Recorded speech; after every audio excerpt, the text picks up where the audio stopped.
A great deal of what I do on a daily basis is dealing with scheduling issues, so I decided to hone in on my research dossier to determine if there are any solutions to scheduling and what other organizations are doing to improve their scheduling.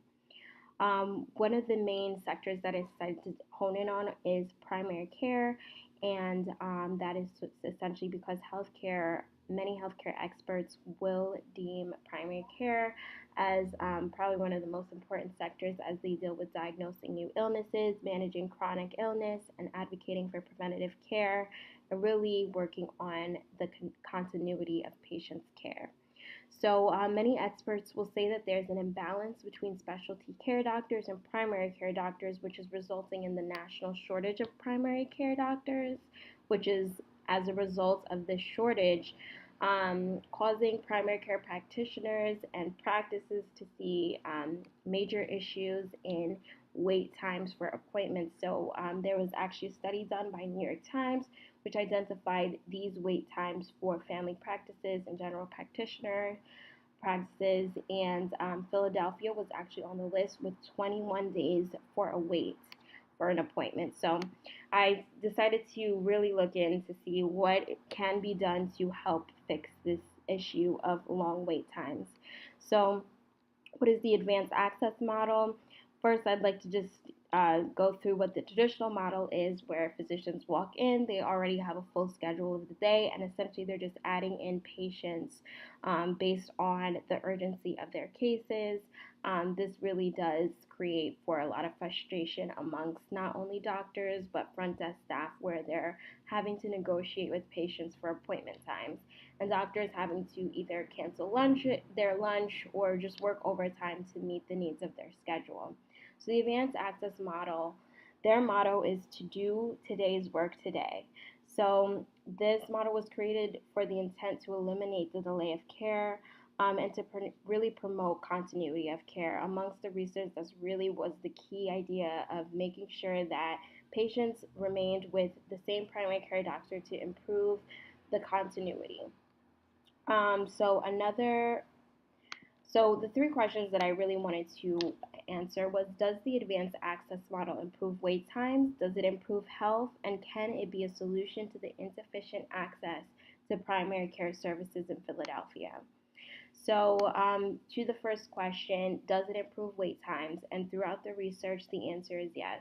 And that actually was done in studies for very prominent organizations like Kaiser Permanente and Mayo Clinic, where they saw significant changes. For example, Kaiser Permanente, they reduced wait times for routine appointments from 55 days to 1 day in less than a year.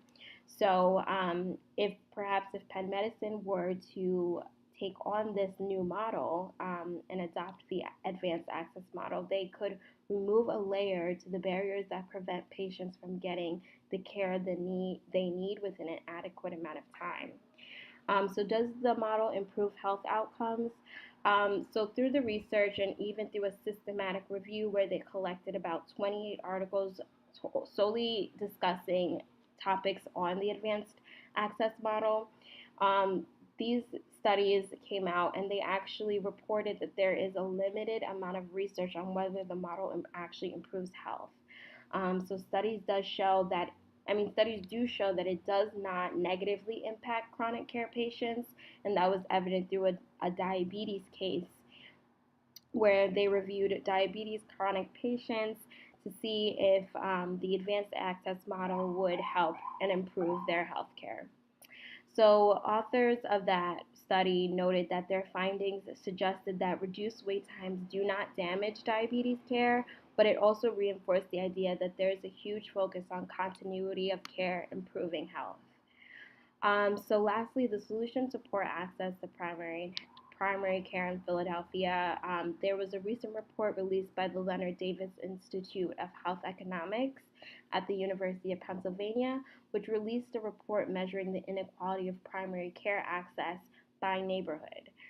So the question that I thought that essentially would the advanced access model help improve the poor access, and the through the research, the conclusion that I came to was that the model cannot be the sole solution to the lack of access to primary care.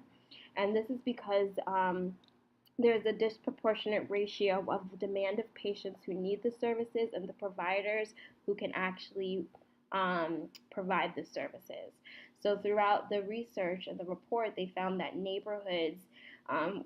there were some neighborhoods that had an abundance of primary care practices that were local, while there were other neighborhoods that didn't have much.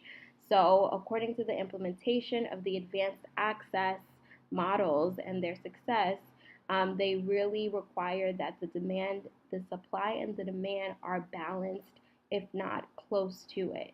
So if they're not, it's really not going to be successful. And I think as far as addressing the primary care access issue in Philadelphia, they first need to address the proximity issue where there are more primary care providers in some areas and less in others before they can even look at scheduling. So that is my findings from reviewing the advanced access model.